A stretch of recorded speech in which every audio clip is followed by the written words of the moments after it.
እንዴት ናችሁ? እንዴት ሰነበታችሁ? እግዚአብሔር ይመስገን በጣም ሰላም ነኝ። በቅድሚያ እንኳን ለዛሬው ቀን አደረሳችሁ፣ እንኳን አደረሰን ማለት ፈልጋለሁ።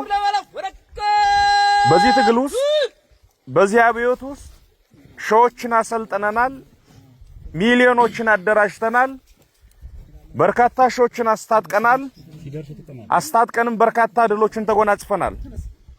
የዛሬው ምረቃ ልዩ የሚያደርገው የቴዎድሮስ እዝ የምኒልክ እዝና ያሳምነው እዝ በጋራ ላለፉት በርካታ ወራት ያሰለጠኗቸውን ሰልጣኞች በጋራ አንድ ላይ የሚያስመርቁበት የድርጅታችን የአማራ ፋኖ ብሔራዊ ንቅናቄ የመጀመሪያው ውሁድ ሰልጣኝ በጋራ የሚመረቅበት የመጀመሪያው ውሁድ ሰራዊትም በጋራ የሚሰራበትና አብሮ መንቀሳቀስ የሚጀምርበት አስኳል የሚፈጠርበት አጋጣሚ መፈጠሩና እሱ ዛሬ የሚረጋገጥ መሆኑ ነው።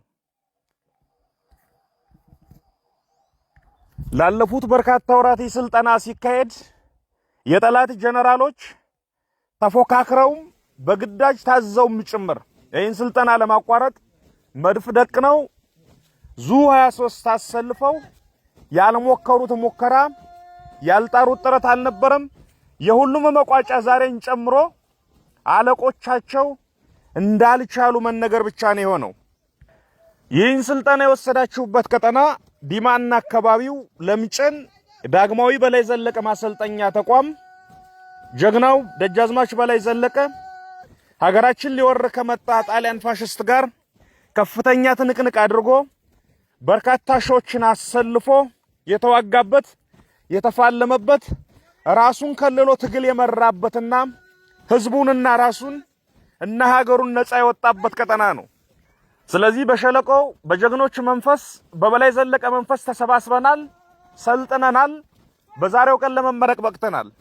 ይህ የድርጅታችን የመጀመሪያው ውህድ ሰራዊት አስፈላጊ የሆነው ነገር በሙሉ ተሟልቶለት ውህዳዊ እንቅስቃሴውን የሚያደርግ ይሆናል።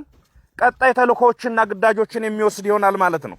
በተረፈ ይህ ስልጠና እንዲሳካ ከፍተኛ ዋጋ የከፈላችሁ አሰልጣኞችና ሰልጣኞች በተለያየ መልኩ ስልጠናውን የደገፋችሁ በቅርብና በሩቅ የምትገኙ ወገኖች እንኳን ደስ አላችሁ እያሉ ላበረከታችሁትም አስተዋጽኦ ከፍተኛ ምስጋናዬን በድርጅታችን አማራ ፋኖ ብሔራዊ ንቅናቄ ስም እያቀረቡ ቀሪውን መልእክትና የሥራ አቅጣጫ በቦታው የሚገኙት ጓድ ዋርካው ምሬ ወዳጆ፣ ጓድ አርበኛ ስረስ ማረና ጓድ ፊታውራሪ ባዩ አለባቸው የሚሰጡን የሚሆኑ በሰላም ዋሉ።